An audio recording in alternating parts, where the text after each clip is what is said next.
Gordon, as of 11 p.m., this is right hot off the printer, a hurricane warning is in effect for the Gulf Coast of Florida from Anna Maria Island northward to the Ocklawahnee River.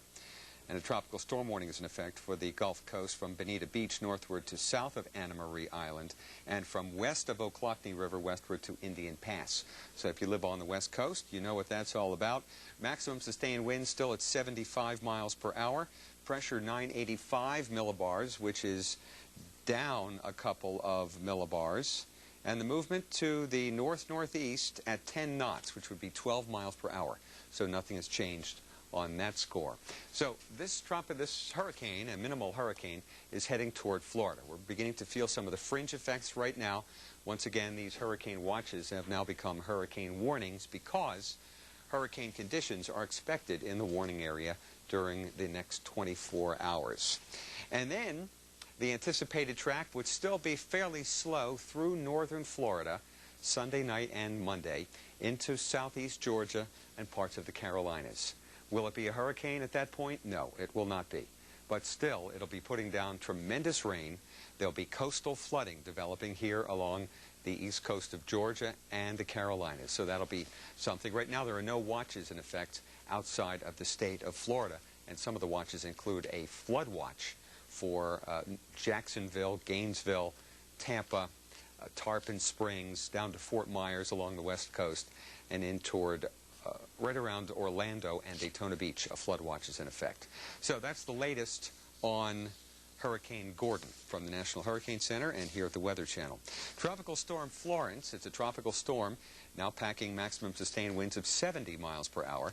It continues to move rapidly toward the northeast. It's caught up in a trough of low pressure and a cold front offshore, and it's just shooting out this way.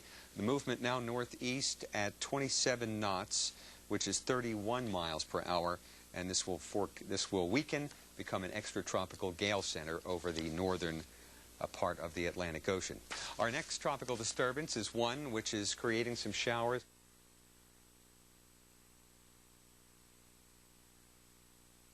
That I'm standing in front of it's about this high. So think about that, 5 to 7 feet. We're talking about water that's probably going to come up to the bases of a lot of these hotels, a lot of these condominiums and resort areas here. So not very good news. I think we're going to deal with a lot of problems this afternoon at the time of high tide when the surge is expected to be around 5 to 7 feet. We'll keep you posted here. Other than that, the rain continues to come and go, and with the heavy rain, flash flooding and wind. We're also seeing winds occasionally gusting 50 miles an hour. Let's go up to Clearwater. Jeff, give us an update.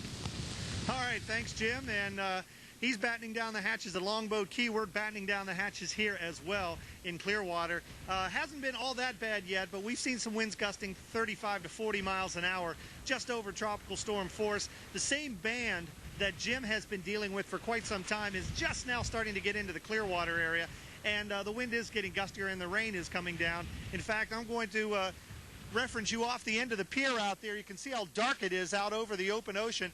What you're looking toward, folks, is directly into the heart of the hurricane. That is directly offshore right now, and that is the direction that the hurricane is in, passing by just to the west of us by about maybe 60 or 70 miles and headed up the coast. So it's not going to be very long here at all before the winds start to come around, as Jim was mentioning, more toward the south and to the southwest, and that is going to maybe cause some storm surge problems here and around the Tampa area as well, particularly on Tampa Bay and Hillsborough Bay, those flood-prone areas. Again, if you live in those areas, you want to be very cognizant of when that wind comes around and starts forcing that water up the bays.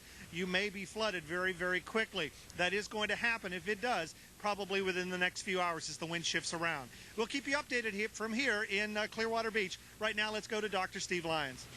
Well, thanks, Jeff. And we are looking at the circulation on satellite, radar, and everything else we can get our hands on. Let me show you the latest visible satellite image.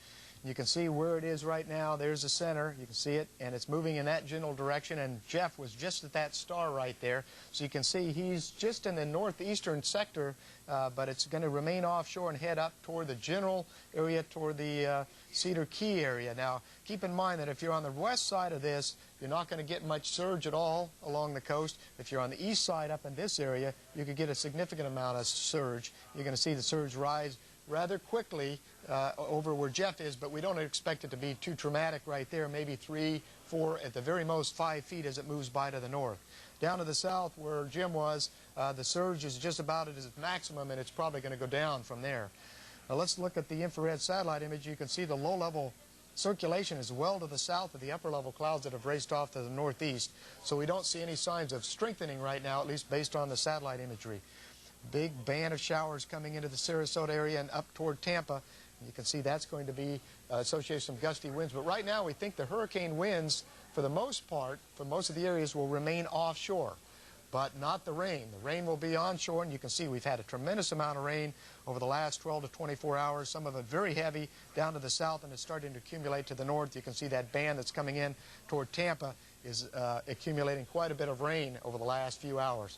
Now, here's a projected path. It's coming up to the north, and anything to the west side of the track, we don't expect it to do much other than have some gusty winds to the east.